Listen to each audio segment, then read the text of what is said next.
So far, we are discussing about the material properties, particularly physical properties and mechanical properties. Now, I'm going to talk about the chemical properties. So here also very few properties list I'm going to address very briefly and generally. The first one, oxidation.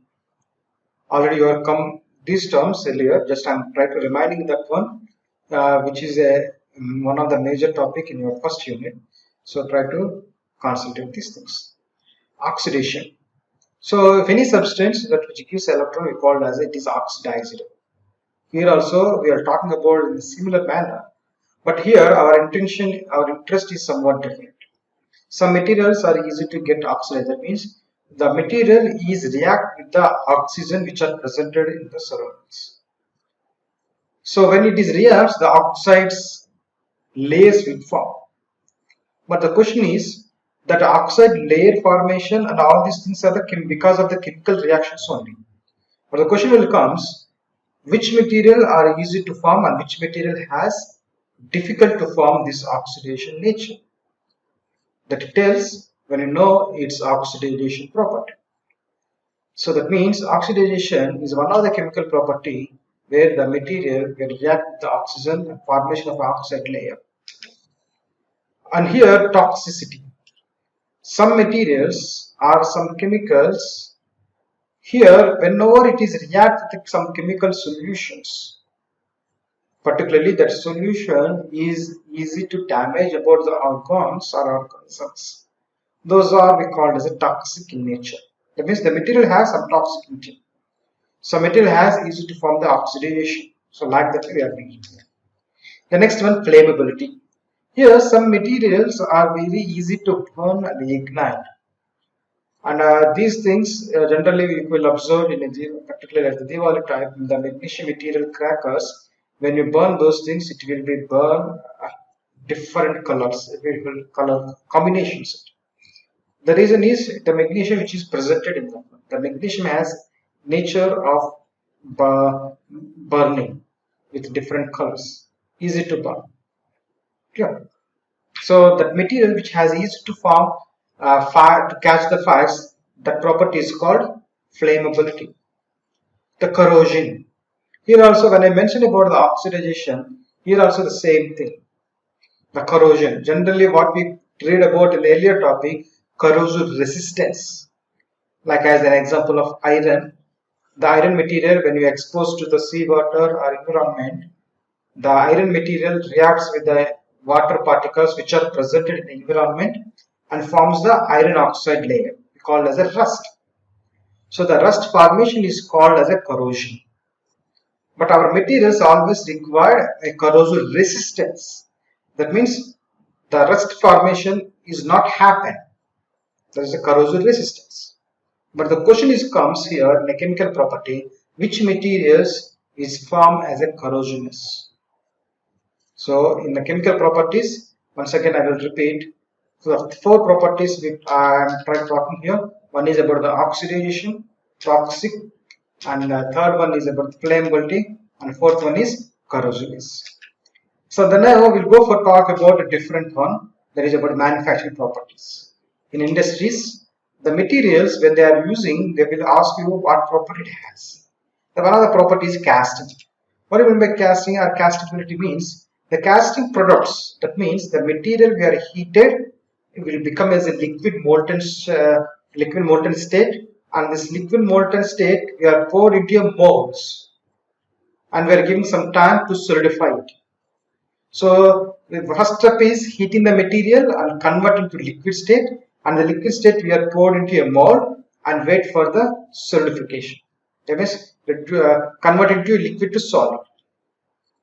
So what will happen finally? The final finished product is nothing but a replica of the mold. So the process is the casting, and all these things are casting products. Now, if you want to decide which material is good for the casting means, the question will come castability. Every material has different type of castability nature. If it is good for the castability property, then you have to understand, yes, the material in the liquid molten state, it is easy to move. It is recommendable that type of production. The similarly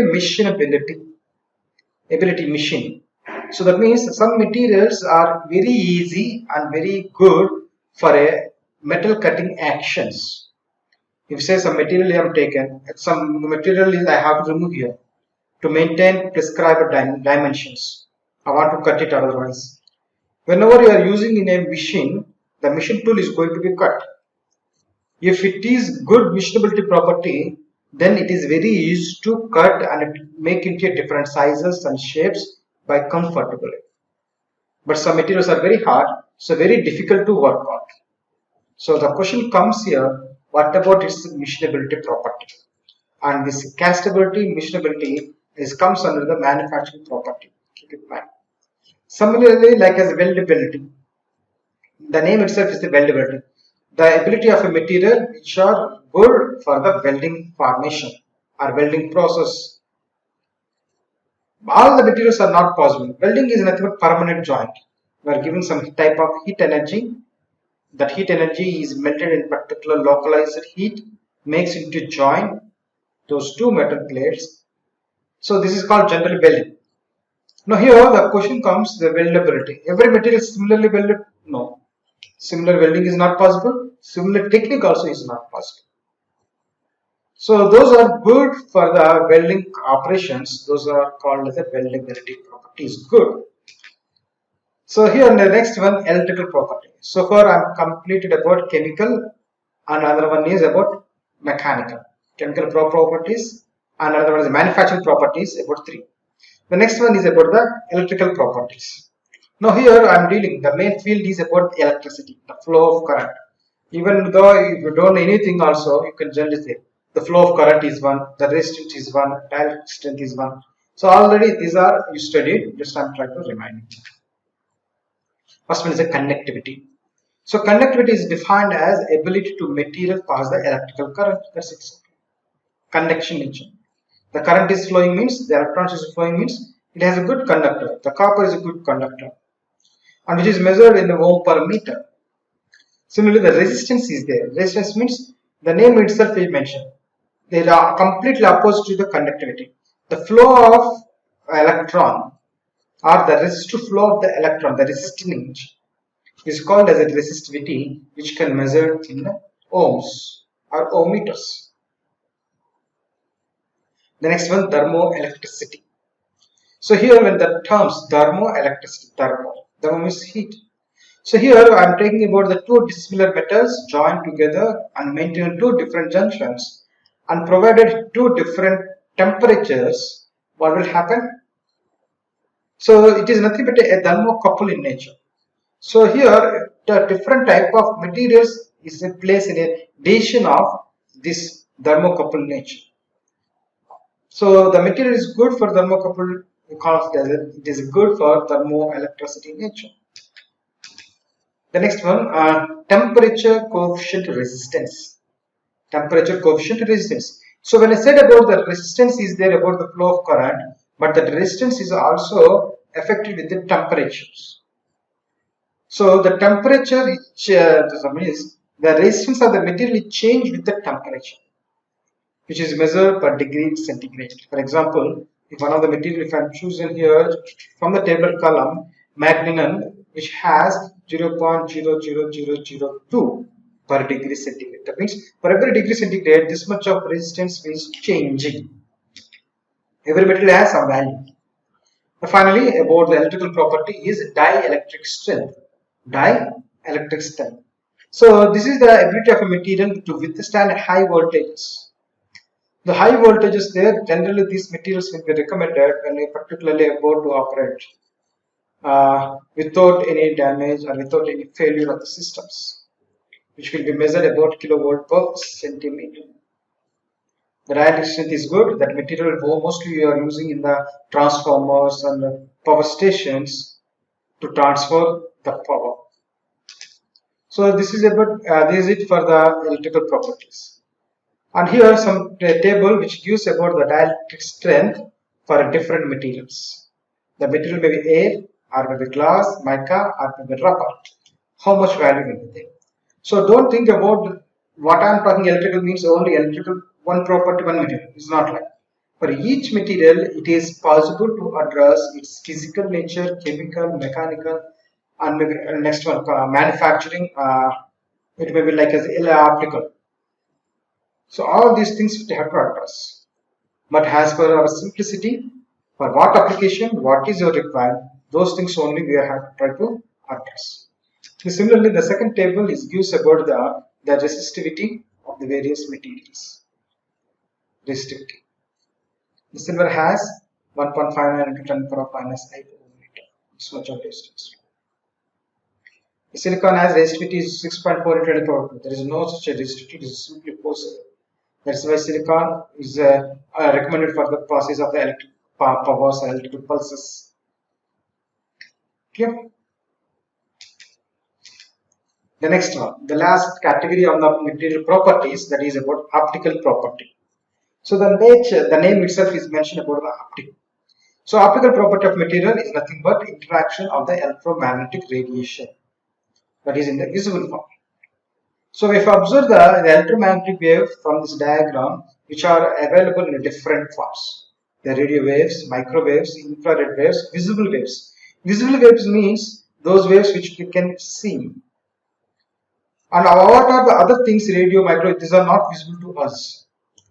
Its frequency is different, its wavelength is different. So in here, the different types of natures are present, different type of waves are presented, and the list will be shown from the diagram. There is a gamma rays will be there, X-rays will be there, ultraviolet rays will be there. So each one has a different frequency and different wavelength is there, which can see. Now we are talking about only certain properties here, the optical property. Here, in the electromagnetic spectrum, the radiation span wide rangely varies from the gamma rays from wavelength 10 to the power minus 12 meters.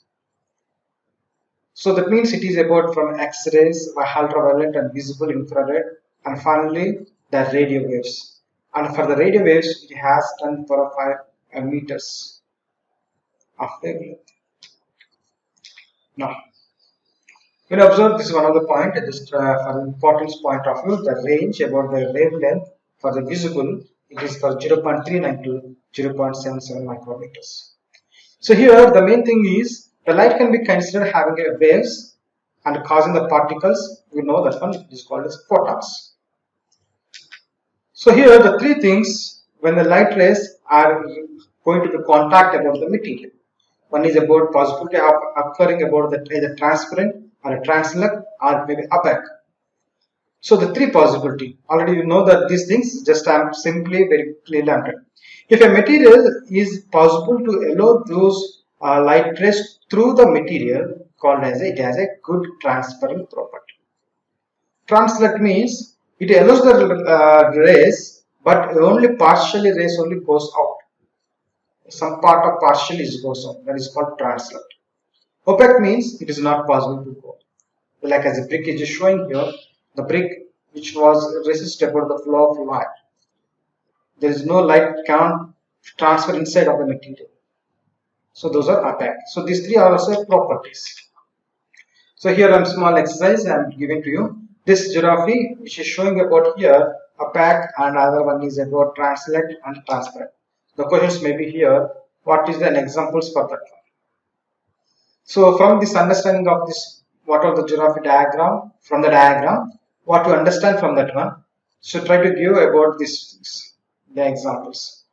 About butter, ground, glass comes under what type of property. That means the three condition.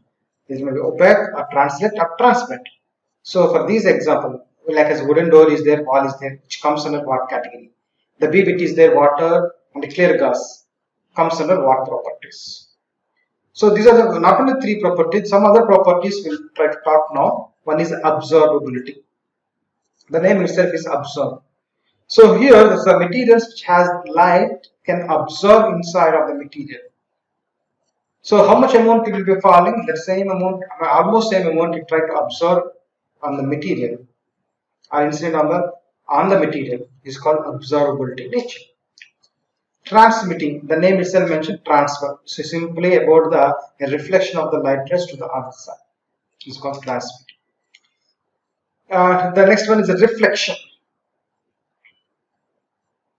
So the reflection is about reflecting the material rays which are from other direction. Whereas transmissivity means light is going towards the material. Whereas the reflection means it is reflected towards the other sides. So these are the three properties. Another one, refractive index. So the index, it indicates about the scale, and every material they will measure about this refractive index. It is defined as the ratio of the velocity of the light in vacuum to the velocity of the metal or material. This is called as the refractive index. Similarly, emissivity.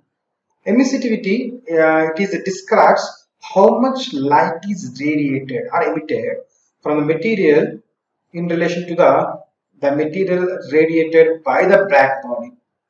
Of course, the condition of the temperature will be same. That means emissivity is measures with reference to the black body reflected or black body radiated. So that is called emissivity. It is the ratio, the constant. So here, when you're talking about all these fields, maybe in the mechanical, you can use about any applications like as automobile point of view. So physical, everything will come. Similarly, the optical properties also play a major role. And here simply I'm giving some examples of that one. So if whatever you are using about the domestic or medicine or maybe manufacturing field, heat transfer, radiation, optics, laser technologies, there may be non-contact temperature measurement. That means temperature measurement, no need to contact that body.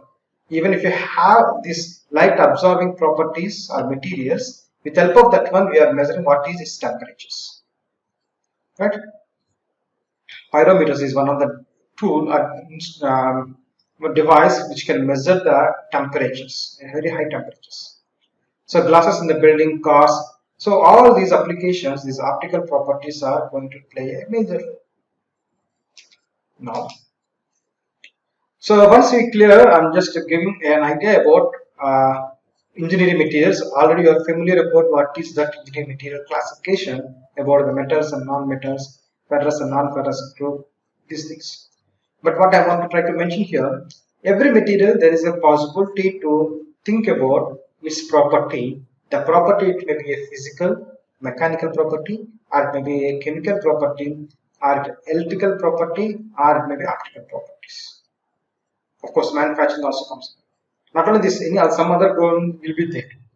So all these properties, when you know or when you're familiar, then only you are in such a position to decide in your application what material is recommended or what properties are recommended.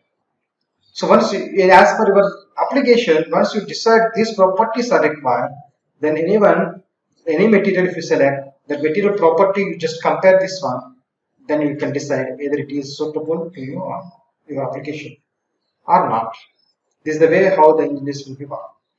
So finally, I'm summarizing here.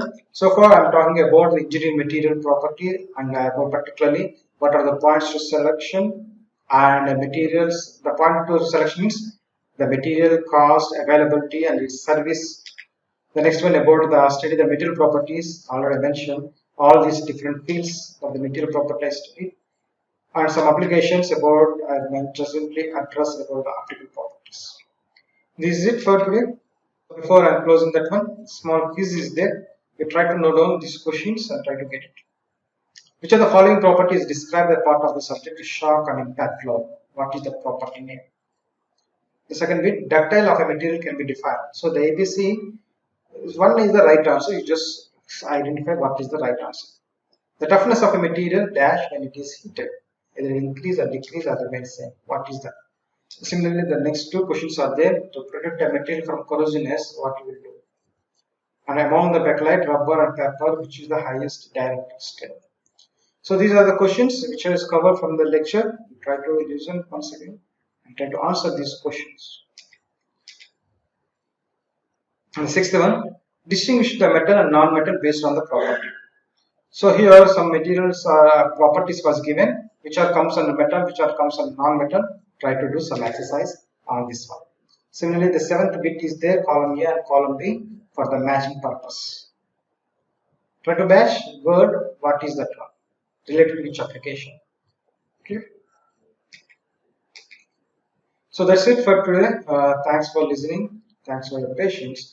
And if you have any queries, please contact me, kpc_mech@rectorvignan.ac.in. Thanks for joining.